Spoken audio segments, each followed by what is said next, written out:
Now you're right here in mountain pose. I'm going to ask you to swan dive down, which means with a flat back, and let your arms touch the floor or wherever they are. You could be here, you could be here, anywhere you are right now for your comfort level. Tailbone tucked, stomach sucked in, and chest forward. You're going to breathe in and let go when you breathe out. Breathe in, chest up, look forward, and let yourself collapse down when you exhale. One more time, look up. This time, I'm going to ask you to put your hands a little bit more forward and hop back into plank. Now, when you're in plank, it's really important to engage your muscles in your core. You're going to want to keep a flat back and be completely straight. Your arms are shoulder width apart and your feet are a little bit closer than hips width apart. And I'm going to ask you to take this to a downward dog, which basically means pulling your hips up towards the sky as if someone is pulling you up from your hips and you're trying to shoot straight up.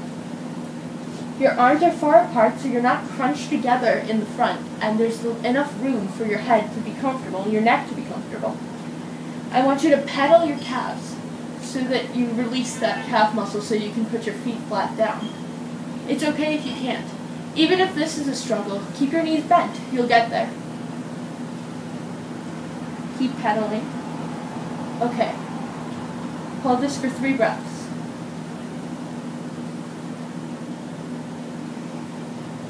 1, 2. Make sure you're giving yourself enough space and you're letting yourself span out. 3. Hop or step forward. Let yourself hang here. Let your lower back release, leaving your legs bent. And I want you to slowly straighten your legs so that you feel the stretch on your hamstrings and you feel your back releasing. Dangle your arms. Gracefully get up.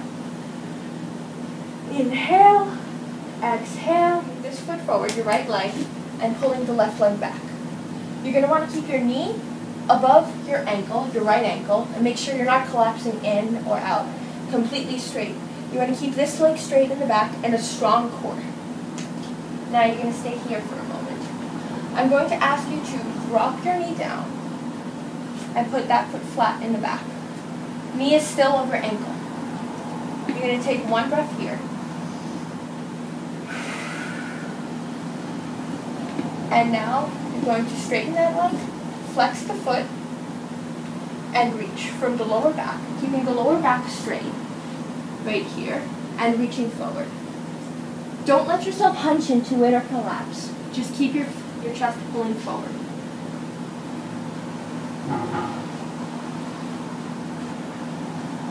You can point the toes now if you like, alternate between flexing and pointing, whatever is more comfortable for you.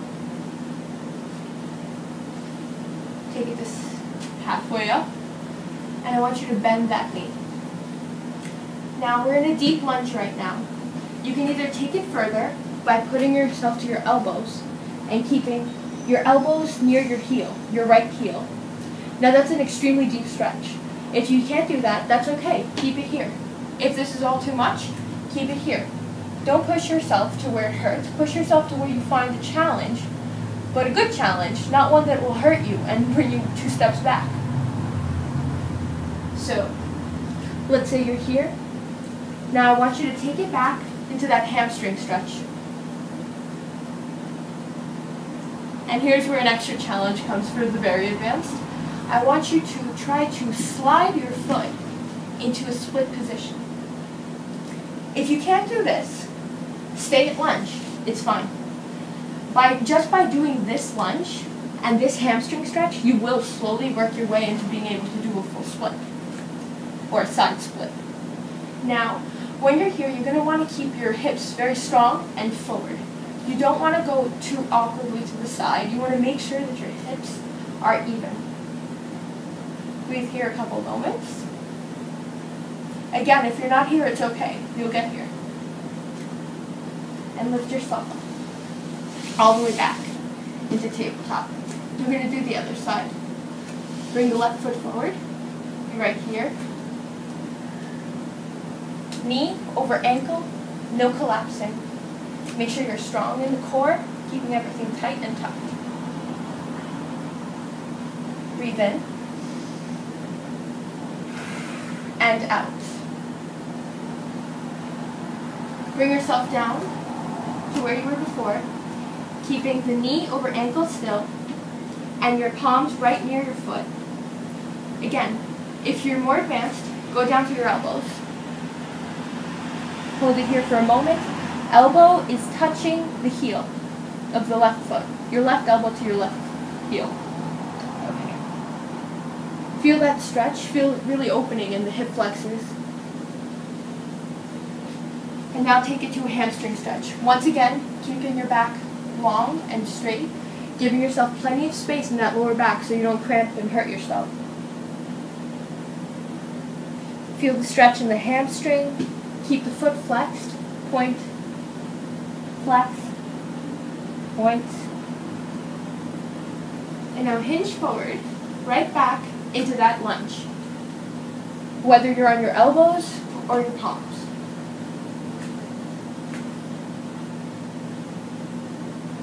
Now, if you're going to take it into a split on this side, give me one more hamstring stretch. And slowly, carefully slide forward into it.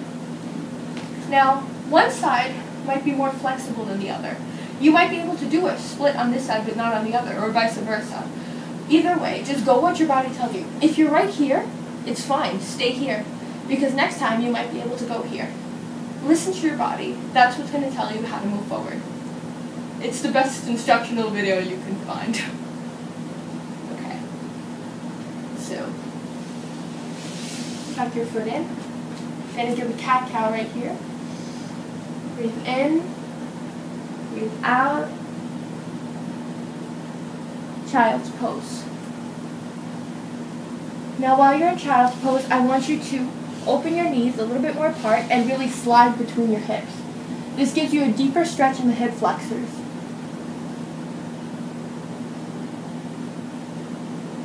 Whether you're running around all day or even if you just have a job that makes you sit for a while, it's really important to stretch your hips and open them up at the end of the day so you don't collect all that tension around here, and all that tension, it infiltrates everything.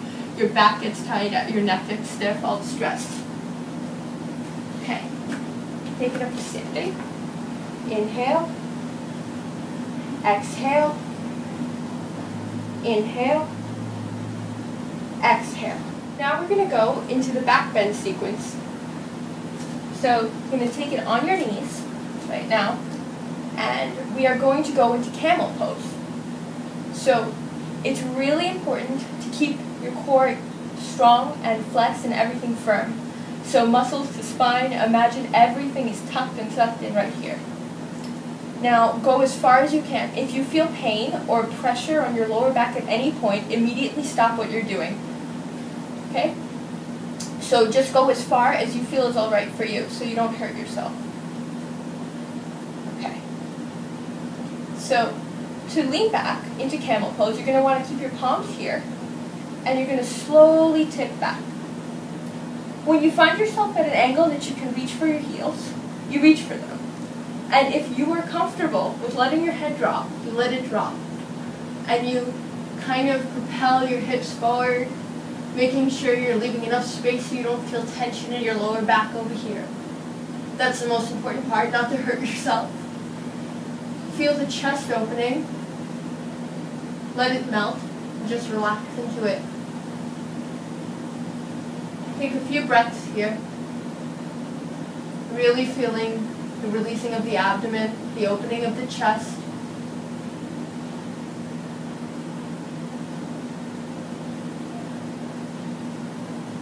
When you feel ready to get out of it, you can lift your head up and slowly, with your core engaged, tilt yourself up. If you feel like you need a break, be sure to do child's pose right here at this point. Take a few moments here, and we'll go into another back bend. Yeah, there's more.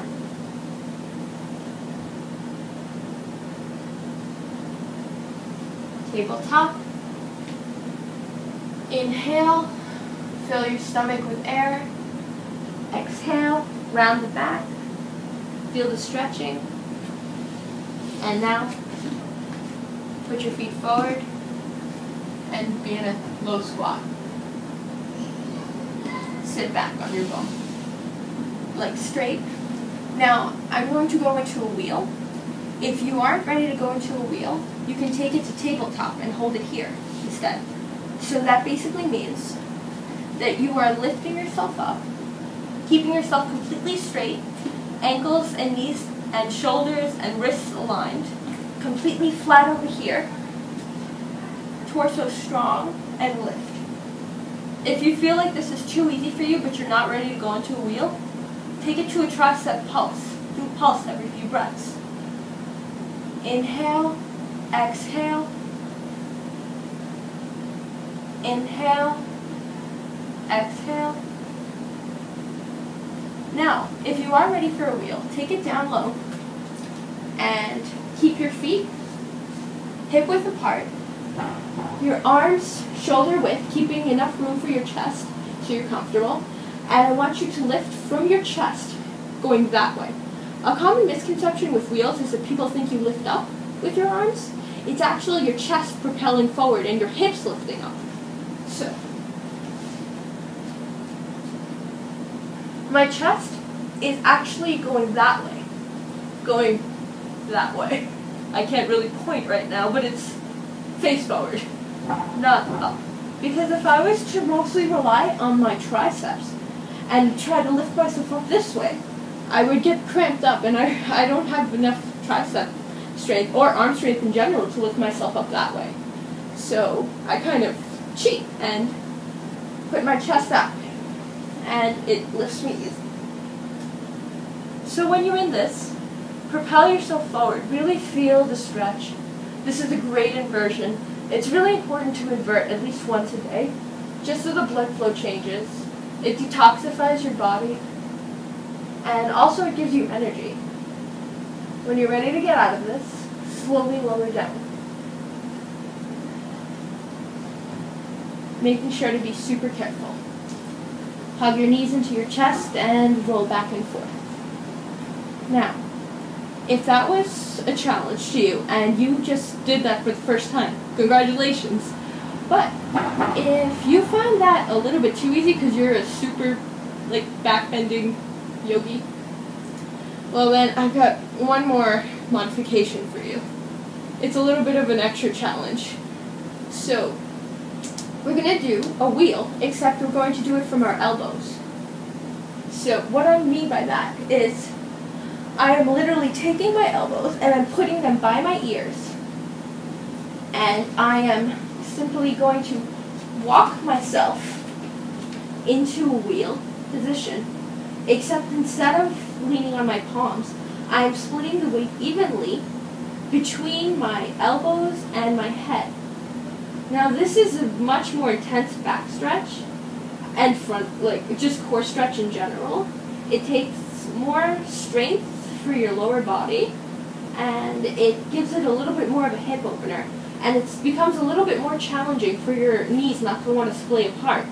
So you're also fighting that. To get out of it, you have to walk out of it slowly, the way you can into it. And after that, give yourself a couple wheels. Just roll-ups. 1 and 2. Now, take it to tabletop. And from tabletop, we're going to take it into our last downward dog of the day. Unless you repeat this sequence. Remember, hips up. Now this downward dog should feel completely different from the first one. Your heels should be closer to the mat, if not touching. Or, maybe if you were bent before, even your legs are just straightened, and that's fine. Just let yourself relax into it, keeping your shoulders wide apart, chest open, weight on the palms, head between the elbows, and into plank. Once again, core strong, making sure everything is flat,